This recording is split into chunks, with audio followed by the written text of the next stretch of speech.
ناظرین اکرام، یوم دفاع پاکستان ہر سال 6 ستمبر کو پاکستان میں بطور ایک قومی دفاعی دن کے طور پر منایا جاتا ہے۔ اس دن پاکستانیوں کی ہمت، شجاعت اور بہادری کی داستانوں کا ذکر کیا جاتا ہے اور اپنی قوت کا مظاہرہ بھی دکھایا جاتا ہے۔ 6 ستمبر سن 1965 کا دن تاریخ عالم میں کبھی نہ بھولنے والا پاکستانیوں کے لیے قابل فخر دن ہے، جس دن کئی گنا بڑے ملک نے مد مقابل ملک سے کئی گنا زیادہ لشکر اور دفاعی وسائل کے ساتھ پڑوسی ملک پر بغیر کسی اعلان کے رات کے اندھیرے میں بزدلانہ فوجی حملہ کر دیا۔ ان کا منصوبہ یہ تھا کہ 6 ستمبر کی صبح لاہور میں ناشتہ کریں گے اور اس وقت کے وزیر اعظم لال بہادر شاستری اپنی کابینہ کے چند وزراء کے ہمراہ سلامی لیں گے، اور شام کو لاہور جمخانہ میں کاکٹیل پارٹی کے دوران بیرونی دنیا کو خبر دی جائے گی کہ پاکستان پر بھارت قبضہ کر چکا ہے، لیکن انہیں معلوم نہ تھا کہ وہ کس قوم کو للکار رہے تھے۔ 6 ستمبر کی صبح جب ہندوستان نے حملہ کیا تو آنن فانن ساری قوم، فوجی جوان اور افسران، سارے سرکاری ملازمین جاگ کر اپنے اپنے فرائض کی ادائیگی میں مصروف عمل ہو گئے۔ صدر مملکت فیلڈ مارشل محمد ایوب خان کے ایمان افروز خطاب کی وجہ سے ملک اللہ اکبر پاکستان زندہ باد کے نعروں سے گونج اٹھا۔ فیلڈ مارشل ایوب خان کے اس جملے پاکستانیوں اٹھو لا الہ الا اللہ کا ورد کرتے ہوئے آگے بڑھو اور دشمن کو بتا دو کہ اس نے کس قوم کو للکارا ہے، ان کے اس خطاب نے قوم کے اندر گویا بجلیاں بھر دی تھیں۔ پاکستانی قوم جب صبح اٹھی تو انڈیا کی فوج پاکستان پر چڑھائی کر چکی تھی اور مقابلے میں پاکستانی فوج مزاحمت کر رہی تھی۔ پھر یوں ہوا کہ قوم کا ہر جوان، بوڑھا، بچہ، ہر مذہب، ہر فرقہ اور ہر وہ شخص جو سرزمین پاکستان پر قدم رکھتا تھا ایک قوم بن کر اٹھ کھڑا ہوا، اور ہر شخص کی یہ خواہش تھی کہ اسے وطن عزیز کے دفاع کے لیے اگلی صفوں میں بھیجا جائے۔ دوران جنگ ہر پاکستانی کو ایک ہی فکر تھی کہ اسے دشمن کا سامنا کرنا اور کامیابی پانا ہے۔ جنگ کے دوران نہ تو جوانوں کی نظریں دشمن کی نفری اور عسکریت طاقت پر تھی اور نہ پاکستانی عوام کا دشمن کو شکست دینے کے سوا کوئی اور مقصد تھا۔ تمام پاکستانی میدان جنگ میں کود پڑے تھے، اساتذہ، طلبہ، شاعر، ادیب، فنکار، گلوکار، ڈاکٹرز، سول ڈیفنس کے رضاکار، مزدور، کسان اور ذرائع ابلاغ، سب کی ایک ہی دھن تھی اور آواز تھی کہ اے مرد مجاہد جاگ ذرا، اب وقت شہادت ہے آیا۔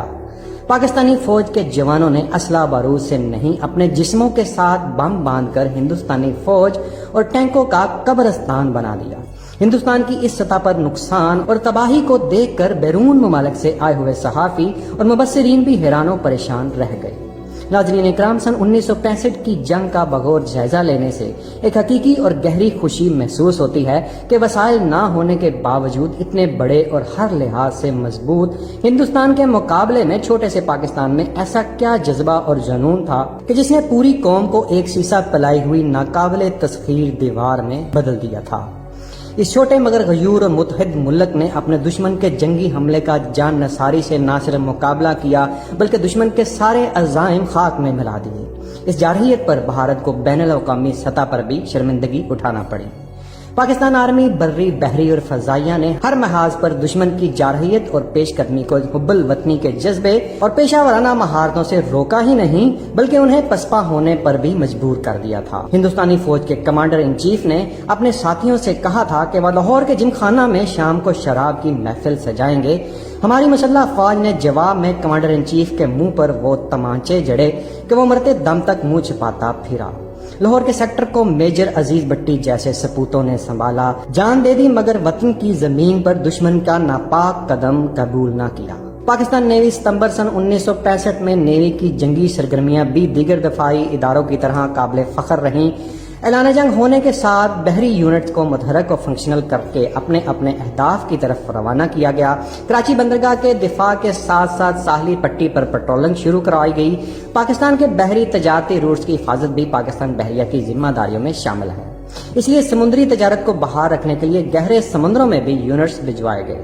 پوری جنگ کے دوران پاکستان کا سامان تجارت لانے لے جانے والے بحری جہاز بلا روک ٹوک اپنا سفر کرتے رہے۔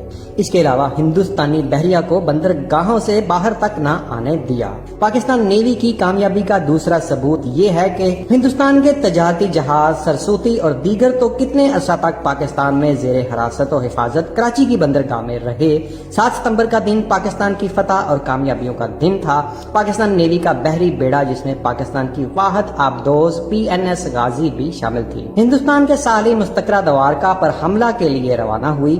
اس قلعہ پر نصب ریڈار ہمارے پاک فضائیہ کے آپریشنز میں ایک رکاوٹ تھی۔ مذکورہ فلیٹ صرف 20 منٹ تک اس دوارکا پر حملہ آور رہا۔ توپوں کے دہانے کھلے اور چند منٹ میں دوارکا تباہ ہو چکا تھا۔ PNS غازی کا خوف ہندوستان کی نیوی پر اس طرح غالب تھا کہ ہندوستانی فلیٹ بندرگاہ سے باہر آنے کی جرت نہ کر سکا۔ ہندوستانی جہاز تلوار کو پاکستانی بیڑے کا سراغ لگانے کے لیے بھیجا گیا، مگر وہ بھی غازی کے خوف سے کسی اور طرف نکل گیا۔ ناظرین اکرام، پاک فضائیہ میں ایئر مارشل اصغر خان اور ایئر مارشل نور خان جیسے قابل فخر سپوتوں اور کمانڈروں کی جنگی حکمت عملی اور فوجی ضرورتوں کے پیش نظر تجویز کردہ نصاب کے مطابق پاک فضائیہ نے اپنے دشمن کے خلاف ہواباز گھوڑوں کو تیار کر رکھا تھا۔ ہمارے ہواباز 7 ستمبر کو اپنے موجودہ ہدف کو حاصل کرنے کے لیے دشمن پر جپٹ پڑے۔ ایک طرف اسکواڈرن لیڈر MM عالم جیسے سپوت نے 1 منٹ سے بھی کم وقت میں دشمن کے 5 جہازوں کو مار گرایا، تو دوسری طرف اسکواڈرن لیڈر سرفراز رفیقی اور اسکواڈرن لیڈر منیر الدین اور علاؤدین جیسے شہیدوں نے بھی ثابت کر دیا کہ حرمت وطن کی خاطر ان کی جانوں کا نذرانہ کوئی مہنگا سودا نہیں۔ پاکستان کے غازی اور مجاہد ہوا بازوں نے ہندوستان کے جنگی ہوائی اڈوں کو اس طرح نقصان پہنچایا کہ ان کے ہوا بازوں کی ہوائیاں اڑ گئیں۔ ناظرین اکرام، سن 1965 میں پاکستانی قوم کی طرف سے ملی یکجہتی، نظریاتی اور جغرافیائی سرحدوں کی حفاظت کی خاطر ہر طرح کا فرق مٹا کر، اختلاف بھلا کر، متحد ہو کر دشمنوں کو ناکوں چنے چبوانے کا بے مثال عملی مظاہرہ تھا۔ پاکستانی قوم ہر سال 6 ستمبر یوم دفاع کے طور پر منا کر نئے جذبے سے پاک وطن کے چپے چپے کے دفاع کا عہد کرتی ہے۔ دوسری جانب پاکستان کی یوم دفاع کی تقاریب کو دیکھ کر دشمنان پاکستان 1965 کے یادگار ناشتے کو یاد کرتی ہے، جو پاک فوج اور پاکستانی قوم نے اسے ناکوں چنے چبوا کر پیش کیا تھا۔ پاک فوج زندہ باد، پاکستان پائندہ باد۔